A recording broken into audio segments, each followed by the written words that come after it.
Apakah kita harus menggunakan nama suci Yahweh, Sang Pencipta langit dan bumi? Apakah karena tidak berbahasa Ibrani, kita dibebaskan dari kewajiban menggunakan nama suci Yahweh tersebut? Walaupun fakta-fakta yang meyakinkan telah membuktikan bahwa satu-satunya nama Bapa Surgawi kita adalah Yahweh, para pemimpin agama Yahudi, para pemimpin agama Kristen tetap membenarkan bahwa nama tersebut tidak perlu diajarkan atau digunakan. Kelompok Yahudi telah membuat aturan yang tertulis juga dalam kitab Talmud bahwa setiap orang yang menggunakan melafalkan nama suci Yahweh tersebut akan dihukum mati. Sementara itu kelompok Kristen dan kelompok yang mendukung kekristenan ini, yang setara dengan kekristenan ini, meyakini bahwa bukan kewajiban mereka untuk menggunakan nama tersebut. Mereka berargumentasi bahwa tidak ada satupun hukum atau indikasi dalam kitab suci bahwa semua orang beriman harus mengetahui dan senantiasa menyebut nama Yahweh. Selain itu, mereka beralasan bahwa nama Yahweh adalah nama Yahudi, sedangkan umat Kristen tidak berbahasa Ibrani dan bukan pula orang Yahudi. Sementara itu, kaum Yahudi mengajarkan bahwa nama Yahweh hanya boleh digunakan oleh orang-orang saleh tertentu. Orang umum tidak boleh, apalagi diaspora. Karena itu, orang Yahudi dimanapun meskipun sudah menerima Yesua Juru Selamat tetap tidak mengucapkan nama suci Yahweh karena takut kena kematian. Pandangan-pandangan tersebut ternyata sudah dikenal secara umum. Tetapi dapatkah mereka menemukan ayat-ayat dalam kitab suci yang mendukung pandangan-pandangan itu? Saudara-saudara yang terkasih, tradisi manusia dan interpretasi perorangan telah membutatulikan manusia itu sendiri terhadap apa yang dikatakan oleh kitab suci. Klaim yang menyebutkan bahwa kitab suci tidak memberitahukan kepada kita tentang keharusan menggunakan nama suci tersebut adalah klaim yang tidak benar dan itu menyesatkan.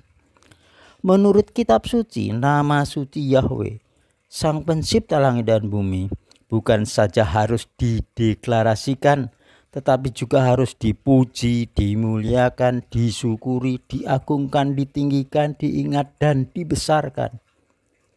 Berikut ini contoh-contoh yang diambil dari kitab Mazmur yang semuanya mendemonstrasikan doktrin kitab suci tersebut. Saya ambil contoh, saya bacakan kitab Tehillim atau Mazmur 7 ayat 18. Aku hendak bersyukur kepada Yahweh karena keadilannya dan bermazmur bagi nama Yahweh yang maha tinggi. Saudara-saudara, perhatikan kata bermazmur bagi nama Yahweh. Jadi bukan bagi Yahweh tapi bagi nama Yahweh yang maha tinggi. Jadi nama itu perlu diagungkan, ditinggikan, dibesarkan, dimuliakan, diimani. Jadi mesti digunakan. Kemudian kitab Yesaya 12 ayat 3-5. Maka kamu akan menimba air dengan kegirangan dari mata air keselamatan. Pada waktu itu kamu akan berkata, bersyukurlah kepada Yahweh, panggillah namanya, beritahukanlah perbuatannya di antara bangsa-bangsa, masyurkanlah bahwa namanya tinggi luhur. Bermazmurlah bagi Yahweh sebab perbuatannya mulia. Baiklah hal ini diketahui di seluruh bumi. Perhatikan bagian kalimat ini saudara. Panggillah namanya. Berarti apa saudara? Yod-Heh-Wah-Heh bisa diucapkan. Tidak seperti orang Farisi mengatakan Yod-Heh-Wahe tidak bisa diucapkan. Orang-orang Indonesia teolog dunia teologi ya, orang-orang tokoh rohani Kristen mengatakan Yod-Heh-Wahe tidak bisa dibaca, jadi harus diganti yang lain. Dan orang Yahudi mengganti Yod-Heh-Wahe dengan ucapan Adonai. Itu sudah salah besar dan menyesatkan. Panggillah namanya, berarti nama Yahweh perlu dipanggil. Berdoalah memanggil nama Yahweh, maka doamu sampai kepada Yahweh yang di surga. Kemudian kalimat berikutnya saudara, masyurkanlah bahwa namanya tinggi luhur. Masyurkanlah bahwa nama Yahweh tinggi luhur. Berarti kita perlu memuji, menyembah, mengagungkan, bermazmur dengan sebutkan Yahweh yang maha mulia, maha tinggi. Jadi nama Yahweh perlu dimasyurkan, bermazmur bagi dia, memuji bagi nama Yahweh. Kutipan-kutipan dari kitab suci tersebut di atas hanyalah sebagian contoh saja, bagian kecil saudara, dari contoh saja. Banyak ayat lain yang menunjukkan perlunya memanggil, berseru kepada nama Yahweh, perlunya memuji, membesarkan, memberitakan nama Yahweh. Yang penting sekarang timbul pertanyaan saudara, mengapa kitab suci memerintahkan kita untuk mensyukuri, memberkati, mempermuliakan, atau menyebut nama itu selama-lamanya dan turun-temurun? Sedangkan para pemimpin agama di dunia ini yang mengklaim bahwa kitab suci memiliki otoritas tinggi, justru tidak menganggap nama tersebut pantas atau relevan untuk diajarkan, apalagi dipercaya. Apakah karena tidak berbahasa Ibrani seseorang dibebaskan dari kewajiban menggunakan nama suci tersebut? Saudara-saudara yang terkasih, salah satu jawaban atas pertanyaan tersebut yang paling umum dikemukakan adalah kami berbicara bahasa Inggris. Yang lain, kami berbicara bahasa Indonesia. Kami berbicara bahasa Yunani. Mereka berpendirian bahwa Yahweh adalah nama Ibrani atau Yehudi untuk menamai Yang Maha Kuasa. Oleh karena itu, secara rasional, seseorang yang tidak berbahasa Ibrani dibebaskan atau dikecualikan dari kewajiban mengucapkan nama suci tersebut. Logika atau jalan pikiran semacam ini bisa menimbulkan fenomena yang persis seperti yang dinyatakan oleh kitab Amsal sebagai berikut saudara. Ada jalan yang disangka orang lurus, tetapi ujungnya menuju maut. Itulah yang membuat nama rekaan sendiri untuk Sang Pencipta langit dan bumi menganggap itu jalan yang lurus, padahal ujungnya maut. Dalam kitab Bilangan, Yahweh mengingatkan umat Israel agar selalu mengingat akan semua hukum Yahweh dan melakukan hukum-hukum tersebut, serta tidak lagi menuruti kemauan hati dan mata mereka sendiri, karena hati dan mata mereka itulah yang justru telah menjerumuskan mereka ke dalam kesesatan. Ya, Bilangan 15 ayat 39. Tidak ada satupun saudara ayat dalam kitab suci yang mendukung argumentasi tanpa dasar yang menyatakan bahwa seseorang yang menggunakan bahasa yang bukan bahasa Ibrani terbebas dari kewajiban menggunakan nama suci Yahweh. Pandangan semacam itu semata-mata merupakan gagasan rekayasa manusia belaka dan bukan menuruti firman dan perintah Yahweh.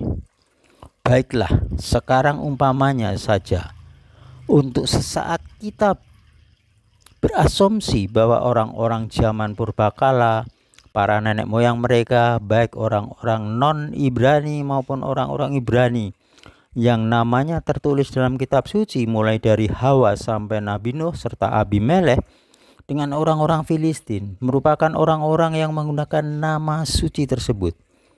Karena mereka semua dapat berkomunikasi dalam bahasa Ibrani.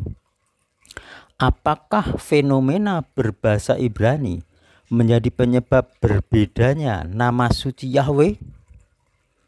Bukankah kita sudah mengetahui bahwa tidak ada satupun ayat yang diturunkan Yahweh menyatakan bahwa nama Yahweh adalah nama pemberian dari manusia bagi Yang Maha Kuasa. Juga tidak ada satupun ayat yang menyatakan bahwa nama suci Yahweh adalah nama Ibrani. Yahweh menyatakan kepada Nabi Yesaya supaya diberitakan kepada umat manusia. Dia mau merendahkan diri untuk mengenalkan namanya sendiri, Sang Pencipta ini yang maha tinggi, maha agung ini, untuk menyatakan namanya. Mengapa saudara? Karena banyak bangsa, suku bangsa, kelompok-kelompok dan agama, kepercayaan-kepercayaan memberi nama Sang Pencipta langit dan bumi dengan nama menurut keinginan mereka sendiri. Jadi beda-beda nama Sang Pencipta. Karena itu Sang Pencipta turun sendiri berbicara kepada Nabi Yesaya tentang siapakah Yahweh, siapakah nama Sang Pencipta. Dan Sang Pencipta ini berbicara kepada Nabi Yesaya, saudara, di dalam kitab Yesaya 42 ayat 8. Dia menegaskan gini, saudara. Dalam kitab Yesayahu 42 ayat 8. Perhatikan, aku ini Yahweh, itulah namaku. Aku tidak akan memberikan kemuliaanku kepada yang lain atau kemasyuranku kepada patung. Perhatikan, aku ini Yahweh, itulah namaku. Jadi kalau Sang Pencipta langit dan bumi yang punya nama, yaitu Yahweh, mengatakan kepada manusia, ini loh aku namanya Yahweh. Terus manusia memberi nama sendiri, itu kan melecehkan namanya, tidak menganggap penting nama itu, dan itu sama saja melawan Tuhan Sang Pencipta langit dan bumi. Saudara-saudara, Yahweh lah yang menyatakan namanya kepada manusia, bukan sebaliknya. Demikian juga Sang Juru Selamat, Sang Mesias, Yeshua HaMashiach, juga menyatakan atau memberitahukan nama Yahweh tersebut. Saudara bisa baca di dalam kitab Yohanan pasal 17. Mengapa Yeshua juga menyatakan, menyampaikan, memberitahukan nama Bapa tersebut? Karena sangat penting untuk keselamatan umat manusia. Salah memanggil, tersesat menuju maut. Meskipun orang beragama menganggap itu adalah jalan yang lurus. Saudara-saudara, kita perlu mengetahui bahwa nama Yahweh sudah ada sejak selama-lamanya sebelum manusia pertama menginjakkan kakinya di bumi. Orang-orang berbahasa Ibrani pun menggunakan nama suci tersebut semata-mata karena Yahweh menyatakan dan memerintahkan demikian. Jadi bukan karena Yahweh adalah suatu nama Ibrani. Nama tersebut bukanlah hasil ciptaan manusia. Coba pikir saudara, seandainya saja ada seorang asing masuk ke negara kita dan dia memperkenalkan dirinya bernama Mr. Brown. Padahal pantaskah kalau kita mengabaikan nama itu dan dengan tanpa seizin orang asing tersebut menggantinya dengan nama Mr. Coklat yang menurut kita adalah nama padanan dari Mr. Brown dalam bahasa kita? Lebih parah lagi, orang-orang yang menolak menggunakan nama Yahweh tersebut bahkan telah mengganti nama Yahweh dengan nama lain sesuka hati mereka dan tanpa seizin Yahweh, pemilik nama Sang Pencipta itu sendiri yang sudah mengenalkan namanya. Pengganti nama Yahweh yang mereka gunakan macam-macam saudara, tergantung bahasanya. Misalkan orang Inggris, penulis kitab suci mengubah nama Yahweh dengan the Lord. Orang-orang Yunani menulis Yahweh dengan Kyrios. Orang Indonesia mengganti nama Yahweh dengan kata Tuhan huruf kapital semua dan Allah huruf kapital semua. Lihat kamus Alkitab pada kata Tuhan. Saudara-saudara, dari otoritas kitab suci lah Manakah mereka memperoleh hak untuk mengganti nama Sang Pencipta langit dan bumi tersebut? Alangkah arogannya sikap manusia yang dengan seenaknya sendiri mengganti nama Bapa surgawi kita dengan nama lain, baik secara perorangan maupun secara kolektif. Karena penggantian yang dilakukan terhadap nama suci Yahweh tersebut menunjukkan bahwa manusia seolah-olah punya kuasa lebih besar daripada yang Maha Kuasa yang telah memberi nama dirinya tersebut sebelumnya. Saya ingatkan saudara kepada Abraham, Bapa surgawi itu mengenalkan sebagai El Shaddai, dan dia bilang, namaku Yahweh.